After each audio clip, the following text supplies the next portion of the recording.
اسلام وزیر اطلاعات مریم اورنگزیب گفتگو کر رہی ہیں.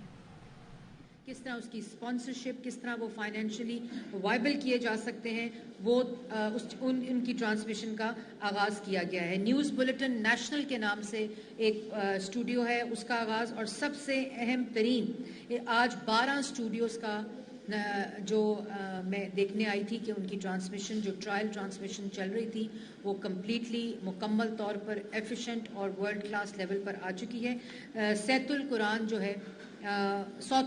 جو ہے اس کا یہ ایک ویژن تھا. یہاں میں احسن اقبال صاحب کو ضرور اکنالج کرنا چاہوں گی. یہ ان کا ایک مشن تھا، ان کا ایک ویژن تھا، جس کو ریڈیو پاکستان نے عملی جامہ پہنایا ہے، اور اس کے اوپر ٹرانسمیشن ہم نے اس کو ڈیجیٹل بھی کر دیا ہے، اور اس کو اوورسیز پاکستانیز کے ساتھ بھی اس کو لنک کر دیا. اس کے علاوہ کرنٹ افیئر نیوز کے اسٹوڈیوز ہیں. مختصر بات اتنی ہے کہ یہ تمام چیزیں 14 ماہ کی مختصر مدت میں ہوئی ہیں، اور وہ اس سے پہلے وزیر اطلاعات جو صحافیوں کے منہ پر تھپڑ مارنے کے اندر مصروف تھے، جو صحافیوں کی پسلیاں توڑنے، جو ایک پورا صحافیوں نے 4 سال کا سینسرشپ کا وہ دیکھا ہے. اللہ تعالیٰ کے فضل و کرم سے پچھلے 14 ماہ میں جہاں یہ تمام revival of music, film, heritage, culture, P T V کے اندر میں ایک الگ پریس کانفرنس کروں گی کہ 14 ماہ میں ان کی کیا اچیومنٹس ہیں. اسی طرح ریڈیو پاکستان کے اندر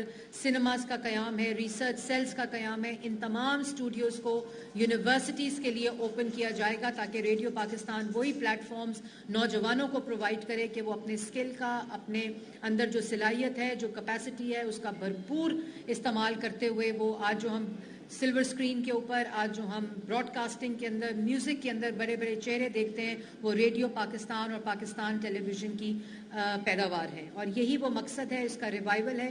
P T V academy, radio Pakistan کی اکیڈمی، اور اسی طرح انفارمیشن سروسز اکیڈمی کو بھی انٹیگریٹ کر کے ایک سمر پروگرام یونیورسٹی اسٹوڈنٹس کے لیے سٹارٹ کیا جا رہا ہے. تو آپ جھوٹ بول سکتے ہیں، نفرت پھیلا سکتے ہیں، سازش کر سکتے ہیں، منفی پروپیگنڈا کر سکتے ہیں، ان ریاستی اداروں کو اپنے سیاسی مقاصد کے لیے استعمال کر سکتے ہیں، ملک کو ٹکڑے ٹکڑے کرنے کی بات کر سکتے ہیں. آج موصوف فرما رہے تھے کہ اگر ہم آئی ایم ایف کی حمایت نہ کرتے اور اگر ہم ساتھ نہ دیتے تو آئی ایم ایف نہ مانتا اور ملک ڈیفالٹ کر جاتا. یہ ذہنی کیفیت ہے. اسی لیے میں کہتی ہوں کہ یہ ایک normal, this can not be normal.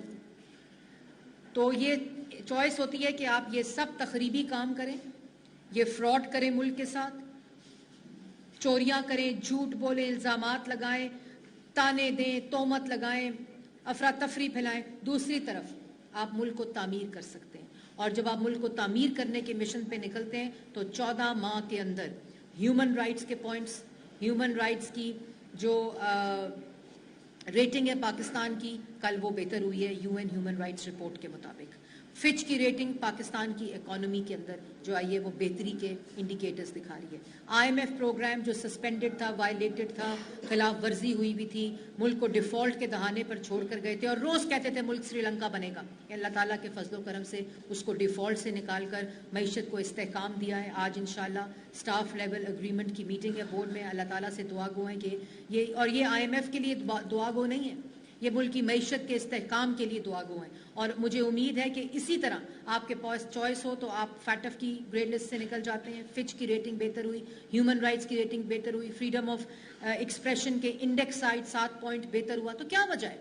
کیا وجہ ہے کہ 4 سال یہی اشاریہ ملک کا وزیر اعظم، پاکستان کا مسلط شدہ وزیر اعظم میڈیا پریڈیٹر کہلاتا تھا؟ کیا وجہ ہے کہ ہیومن رائٹس رپورٹ جب سپریم کورٹ میں پیش ہوتی تھی تو اس میں ہیومن رائٹس وائلیشن نظر آتی تھی؟ کیا وجہ ہے کہ اکنامک جو پاکستان کی اکانومی ہے اس کو تباہ کر کے ڈیفالٹ کے دہانے پر چھوڑ کے آئے؟ وجہ صرف یہ تھی کہ ویژن مختلف تھا، مشن مختلف تھا.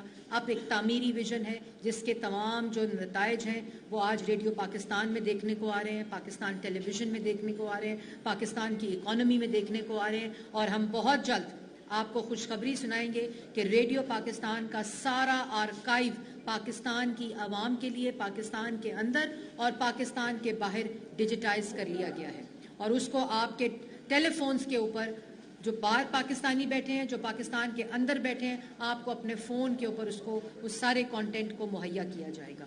اور یہ تمام وہ چیزیں ہیں جن کو مکمل کر لیا گیا ہے. یہ کوئی پروگرام لانچ نہیں ہو رہا. صرف جو سنیماز ہیں ان کی گراؤنڈ بریکنگ سیریمنی ہوئی ہے کیونکہ فلم پالیسی کو کمپلیٹ ہونا تھا, فلم کاؤنسل اور فنڈ کاؤنسل کو بننا تھا, اس کا ایک پورا میکینزم بننا تھا. اور اب انشاءاللہ اس ریوائول کے ساتھ پاکستان اکنامک معاشی ترقی, پاکستان کی اندر عوام کو روزگار, مہنگائی میں کمی, تمام اکنامک اشاریے بہتر کرنے کا ایک جو مشن, مشکل سیاسی فیصلے لے کر عوام کو خراج تحسین پیش کرتی ہوں کہ انہوں نے ہماری حکومت کے اوپر اعتماد کیا, صبر سے کام لیا اور اس کے نتائج بھی آج آ رہے ہیں. اور جس طرح ہم نے ایک فتنے کو, ایک سازشی ٹولے کو, ایک عدم برداشت پھیلانے والی افراتفری کو جس سیاسی بصیرت کے ساتھ کولیشن گورنمنٹ نے, کیونکہ وہ تو چاہتے تھے کہ ملک کے اندر افراتفری پھیلے, وہ چاہتے تھے کہ ملک کے اندر سازش ہو, لیکن اس سیاسی بصیرت نے ملک کے اندر جو ایک مشن تھا, ایک نیت تھی کہ اس ملک کو مشکلات سے نکالنا ہے اور ہمیشہ کی طرح دوبارہ ترقی کی راہ پر